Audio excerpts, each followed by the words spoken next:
primeiro eu vou falar no plano de direito constitucional, né? Então, é o meu plano. Depois eu posso descer algum detalhe no campo do direito penal, do processo penal, mas não é muito meu campo de domínio, você sabe disso, né? Mas, de qualquer forma, no plano constitucional, eu tenho tido críticas a essas prisões de bolsonaristas mais empedernidos. Por quê? Porque eu acho que o direito à opinião extremista ou extrema, ela deve ser, vamos dizer, salvaguardada pela democracia. A democracia deve conviver com extremistas, porque senão ela vai ser uma ditadura de centro e não uma democracia. Agora, o problema, o extremista ou quem emite a opinião extrema não pode chegar ao ponto de querer organizar, propor, estimular ações armadas ou violentas contra o regime democrático e suas instituições. E aí eu acho que o caso de Roberto Jefferson é um caso fora da curva. Fora da curva porque ele nitidamente vai muito além do direito à livre expressão, ele cruza o Rubicão, né? Eu vi vários vídeos dele, fiquei estarrecido. Me parece que ele, em vários vídeos, induz as pessoas. Por exemplo, um dos que eu vi, Odai, é ele induzindo as pessoas a reagirem com bataclava, quer dizer, cobrindo o rosto, é sinal de que sabe que é crime, porque senão não teria por que cobrir o rosto, e reagirem de forma armada ao fechamento de templos durante o ápice da pandemia. Olhe que situação. Você boicotar medidas de distanciamento e contra elas já é algo muito negativo e até ilícito em situações de pandemia. Você propor ação armada para reagir a distanciamento social é algo efetivamente que vai muito além do direito à livre expressão. Bem como ele também utilizou do mesmo mecanismo nas críticas dele ao Supremo. Não se pode fazer isso. Então, eu acho que ele, pelo que eu vi, ele aparentemente, não estou falando dele em si, estou falando da conduta e do que eu pude ver até agora, posso estar errado, né? Mas ele aparentemente cruzou os limites do direito à livre expressão, como aponta o ministro Alexandre de Moraes na sua decisão. Essa é uma questão, então, portanto. E eu acho legítimo o sistema de justiça democrático interromper esse tipo de conduta. Primeiro prendendo e depois, a meu ver, não precisa manter essa prisão, pode relaxar para uma tornozeleira com ele em casa, sem acesso a meios de comunicação. E, obviamente, sem acesso a armas.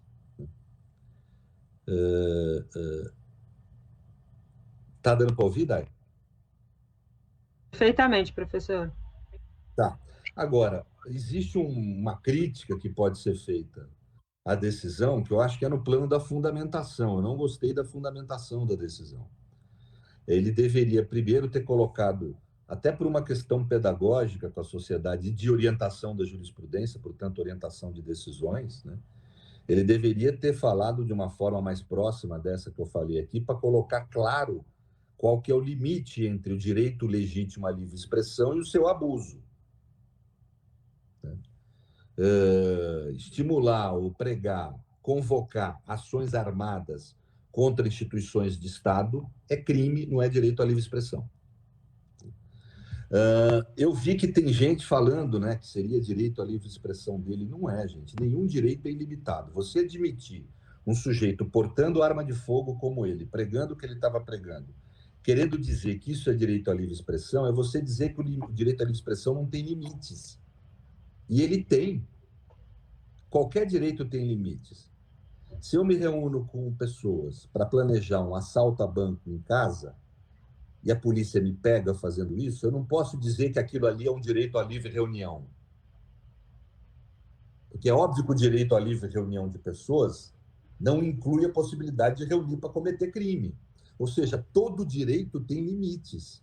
O direito à livre expressão também tem limites. E, nesse caso, não há dúvida. Se houvesse dúvida, eu faria como eu falaria, você acompanhou, Daida, com o mesmo tom crítico que eu falei nas prisões anteriores, daquele deputado, daquela moça, né? Eu não lembro os nomes, porque você sabe que eu sou meio velho. Mas Mas eu falaria naquele tom crítico que eu falei. Mas nesse caso, não. Esse caso é um caso fora da curva. É um caso em que o sujeito efetivamente cruzou os limites do direito à livre expressão, atravessou o Rubicão. Professor, um outro contraponto que foi feito é o de que esse tipo de prisão seria dar sequência ao lavajatismo, né? E que essa prisão não se justificaria também porque o eventual excesso poderia ser revertido para o outro lado.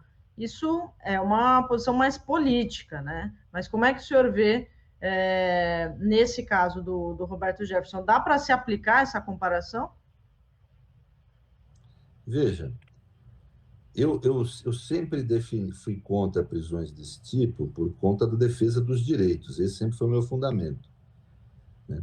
Eu uso pouco o argumento de que pode ser usado contra nós. Né? Contra nós, não tenham dúvida, gente, nós progressistas, que muito menos vai ser usado contra nós. Se a gente fizer muito menos que o Jefferson fez, vai ser usado contra nós.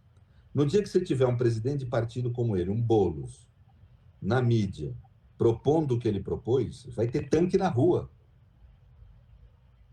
Nós estamos lidando com a extrema-direita. A extrema-direita ela tem um acompliciamento com a estrutura de Estado, inclusive com a estrutura armada de Estado, que nós não temos. Né? E eu queria colocar claro o seguinte: ninguém pune golpe de Estado depois que ele se realiza. A única forma que a democracia tem de se defender de subversões violentas contra a própria democracia é interrompendo a conduta antes que ela se consolide. Por isso é que no projeto que eu e um grupo de juristas elaboramos, liderados pelo deputado Paulo Teixeira, nós colocamos o porte da arma de fogo como sendo o signo da violência e Roberto Jefferson porta a arma de fogo em todos os vídeos dele, né? E nós colocamos que a tentativa de golpe de Estado, que a emulação, a convocação de ações subversivas violentas com uso de arma de fogo, já caracteriza o crime. E é esse que é o limite da democracia. Né? Senão a gente vai ter que esperar um golpe para daí querer punir o golpe depois que ele se instalou. Depois que ele se instalou, acabou, gente. Não tem o que fazer. É ditadura e acabou. Né? Então, você pode evitar um golpe na tentativa, na preparação, na convocação. Né? E é isso que nós temos que fazer. E, nesse caso, esse sujeito estava claramente, em vários vídeos, convocando intervenção militar, que é golpe de Estado. Não existe intervenção militar legítima na democracia, gente. Ele estava claramente convocando as pessoas a agirem com violência em relação ao Supremo Tribunal Federal, que é a Corte Constitucional, é ela que garante os direitos. Sem Corte Constitucional não há sistema de garantia de direitos, não há Constituição, não há democracia. Quer dizer, é um ataque violento à democracia e às instituições democráticas. Nós não podemos permitir isso, ainda mais nesse momento de estabilidade do país. Né? O sistema de justiça reage e reage corretamente.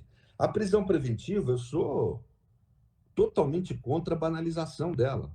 Mas ela existe para quê? Para evitar a violência. É a única razão que eu vejo legítima no plano filosófico político para você ter uma prisão preventiva. É evitar o cometimento de algo pior. Né? É você, às vezes, prender o sujeito para que ele não mate a mulher, como já aconteceu muitas vezes na justiça. Né? Então, para evitar a violência. Porque com o homem violento, nós não temos o que fazer. Por isso que eu não sou abolicionista, porque eu acho que não tem outro jeito de lidar com o homem violento, senão com cadeia, com prisão, com afastamento da vida social. Pois quando alguém prega violência política de forma sistemática, ele tem que ser afastado da vida social. Porque senão essa violência política vai ocorrer. E é uma das piores violências que tem, porque não só mata algumas pessoas, liquida com a liberdade de um país e acaba gerando morte e sacrifício para milhares de pessoas. Um regime autoritário é isso que ocasiona. Nenhum regime autoritário na história deixou de torturar ou matar milhares de pessoas. Então nós temos que impedir o autoritarismo de se instalar. E ficar usando de, vamos dizer, textualismo, interpretações estritas em relação a um evidente abuso como esse, me parece, na realidade, a título de se defender os direitos, atacá-los.